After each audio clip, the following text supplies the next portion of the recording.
Assalamualaikum warahmatullahi wabarakatuh, teman-teman. Apa kabar semua? Sehat selalu ya, amin. Terima kasih sudah tonton channel YouTube saya, Isram Law, channel yang membahas tentang hal-hal berkaitan dengan hukum. Nah, oke, baik teman-teman. Segmen kali ini saya mau bahas mengenai perkara Mario Dendi Satrio yang telah melakukan penganiayaan berat terhadap David Ozora. Nah, perkara ini telah diperiksa dan diputus di Pengadilan Negeri Jakarta Selatan, dan oleh kemudian hakim telah menjatuhkan hukuman 12 tahun terhadap Mario Dendi Satrio. Nah, kemudian oleh putusan tersebut pihak Mario Dendi Satrio tidak puas terhadap putusan itu, tidak menerima hasil keputusan dari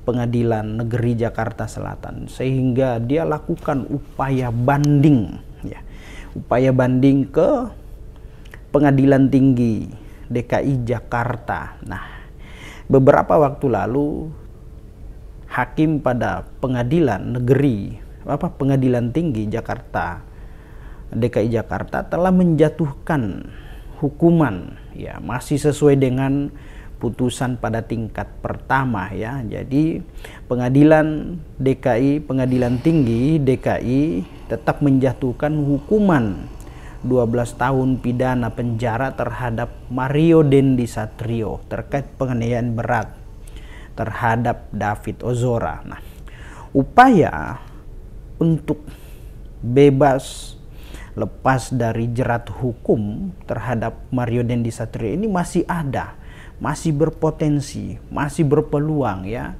Jadi masih ada upaya. Nah, informasinya pihak dari Mario Dendi Satrio ini akan melakukan upaya kasasi. Nah, masih ada upaya kasasi, masih ada upaya peninjauan kembali. Nah, artinya ya, potensi untuk bebas lepas dari jerat hukum ini masih ada ya, masih berpeluang. Nah, jadi ya harus diwaspadai, harus diantisipasi dari pihak David, dari pihak pengacaranya David ataupun jaksa penuntut umum ya, harus waspada, sebab selama masih ada upaya hukum ya, tentu Mario Dendi Satrio tidak akan berhenti untuk lakukan upaya hukum tersebut selama itu diatur oleh undang-undang. Nah, ini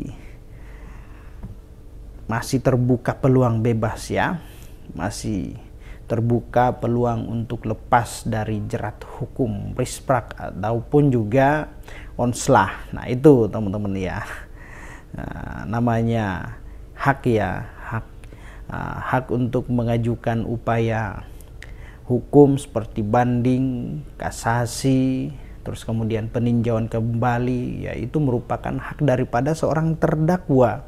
Itu sudah diatur di dalam undang-undang. Nah, misalkan besok ya, upaya kasasi yang diajukan oleh pihak Mario Dendi Satrio ya ditolak dan masih tetap menguatkan putusan pada pengadilan tingkat banding, pengadilan tingkat pertama, maka ya dia bisa lakukan upaya hukum juga, upaya hukum lagi seperti peninjauan kembali, upaya hukum luar biasa, peninjauan kembali. Nah, peninjauan kembali ini ya dapat diajukan apabila ya pihak terdakwa atau Mario Dendi Satrio ini ya menemukan atau ada bukti-bukti baru, atau istilah hukumnya itu novum ya, bukti baru agar melakukan upaya kasasi. Nah, itu teman-teman ya. Jadi terhadap upaya hukum yang akan dilakukan oleh Mario Dendi Satrio ke depan, nah ini masih memberikan potensi untuk bisa bebas, untuk bisa lepas dari jerat hukum, atau setidak-tidaknya ya hukuman pidananya itu masih bisa berkurang. Nah, itu teman-teman ya, kira-kira apa yang dapat saya sampaikan, semoga bermanfaat. Demikian, assalamualaikum.